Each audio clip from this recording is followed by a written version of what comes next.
Pour aller plus loin et mieux comprendre les enjeux de cette visite officielle, avec nous en plateau Gilles Manceron, historien, spécialiste du colonialisme français et de la guerre d'Algérie. Bonjour, merci beaucoup d'avoir accepté cette invitation. Alors cette visite a été annoncée il y a moins d'une semaine. Elle se fait à l'invitation du président Tebboune. À votre avis, qu'est-ce qui a motivé cette invitation ? L'invitation, elle courait, si je puis dire, depuis l'élection et la réélection d'Emmanuel Macron. Donc, elle n'est pas étonnante. Et ce qui motive le choix de la part d'Emmanuel Macron de cette visite à ce moment-là, c'est de rediscuter d'un certain nombre de sujets. Alors, il y a des questions économiques à débattre, la question des visas, la question des échanges du pétrole et du gaz, mais il y a aussi des enjeux mémoriels qui, comme vous l'avez rappelé dans votre sujet, ont été abordés par Emmanuel Macron dès la veille de sa première élection en février 2017. On peut quand même pas s'empêcher de penser au contexte actuel, la guerre en Ukraine, la question du gaz évidemment, même si l'Élysée dit qu'elle ne sera pas au cœur des discussions et qu'aucun contrat ne sera annoncé. Est-ce que aussi cette question est aussi importante selon vous? Est-ce que ça peut aussi motiver Alger? Très probablement, on peut le penser, que la France est préoccupée par son approvisionnement l'hiver prochain en gaz et en pétrole. Ça, c'est sûr, comme pour les autres pays de l'Europe. Mais je pense, en ce qui me concerne, que ça sera peut-être l'occasion aussi pour le président de la République de faire d'autres gestes sur le sujet qu'il a abordé dès avant son élection, c'est-à-dire le passé colonial de la France. D'ailleurs, que ce soit Alger ou Paris présentent cette visite comme une visite de l'amitié. Mais quand on sait que le président Macron refuse de présenter des excuses que Alger continue d'exiger, est-ce que vraiment les liens peuvent se renforcer? On peut se poser la question. Je ne serais pas aussi catégorique sur la question des excuses, car Emmanuel Macron a fait des gestes dans le sens d'une reconnaissance. Si ce n'est l'emploi du mot excuse, il y a l'idée d'une reconnaissance. Et une repentance que Macron refuse. Alors, on peut le dire, mais en fait, ce n'est pas une demande ni des Algériens, ni de la part des historiens ou des personnes qui demandent une reconnaissance du passé colonial de la France que l'idée de repentance. Ce qui a été abordé par Emmanuel Macron avant même son élection, en février 2017, quand il a parlé de crimes contre l'humanité à propos de la colonisation, c'est regarder le passé colonial de la France en face.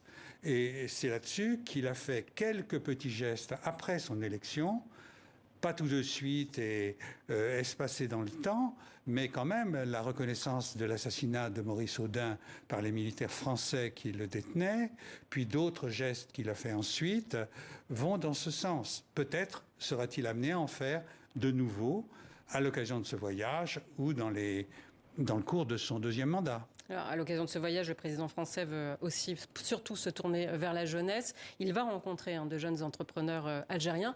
Cette jeunesse, elle, sur la question mémorielle, elle se positionne comment? Comme le régime?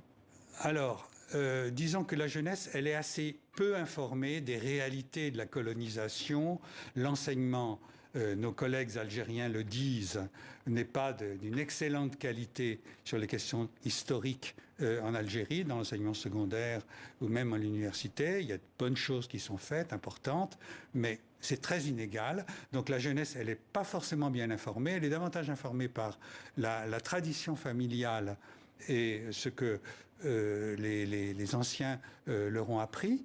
Et de ce point de vue-là, ils savent que la France, dans sa période coloniale, a été extrêmement violente, extrêmement barbare.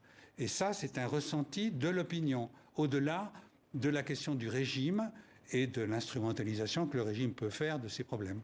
Alors justement, qu'attendent les Algériens de cette visite? Je vous propose d'en écouter quelques-uns, interrogés à Alger. Le point le plus important pour les Algériens, c'est le dossier de la mémoire. J'espère que cette visite permettra la restitution par la France de tout ce qui appartient à la mémoire algérienne de cette période coloniale, que la France détient toujours. Macron, on lui souhaite la bienvenue. À Alger, il n'y a pas de travail, pas d'embauche. Ce qu'on souhaite dire à Macron, c'est de nous trouver une solution et de nous laisser partir d'ici.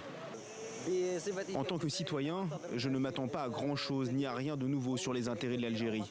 Si le chef de l'État français vient ici, c'est pour chercher ce qu'il souhaite obtenir, pour chercher ce que la France veut de l'Algérie. Il n'y a rien qui va changer de toute façon entre les relations, dans les relations entre l'Algérie et la France. Il n'y a rien qui va changer de toute façon. Rien ne va changer. Vous êtes aussi pessimiste que ce jeune Algérien ? En tout cas, il y a beaucoup de bon sens dans certaines des réflexions que nous venons d'entendre de la part de ces jeunes. Beaucoup de scepticisme aussi. Et de rancœur quand même un petit peu peut-être aussi. Il y a de la rancœur. La première réaction. Oui, bien sûr. Il y a de la rancœur qu'on peut comprendre. Mais néanmoins, les choses sont amenées à changer un jour et à se normaliser.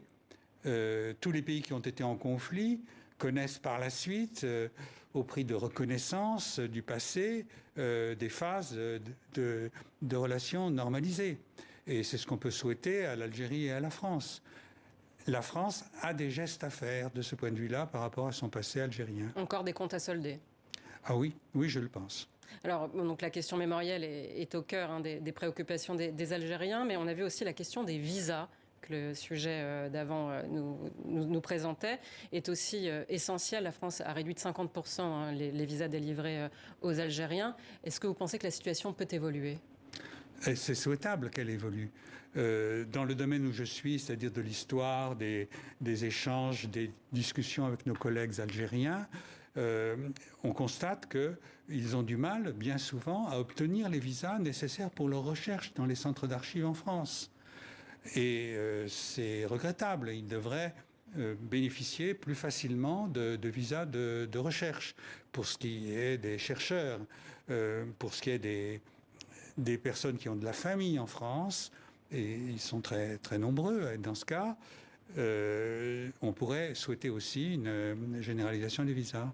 Alors justement, ces familles en France, c'est la diaspora algérienne en France. Des associations de cette diaspora ont écrit à Emmanuel Macron une lettre ouverte pour lui demander d'aborder la question des droits humains sous le président Tebboune. Selon ces associations, près de 10 000 arrestations suivies d'au moins 1 millier de détentions provisoires abusives seraient à l'actif de ce régime depuis le début du mouvement du Irak qui a chassé du pouvoir le président Bouteflika. Pensez-vous que le président Tebboune est prêt à avoir ce genre de discussion ?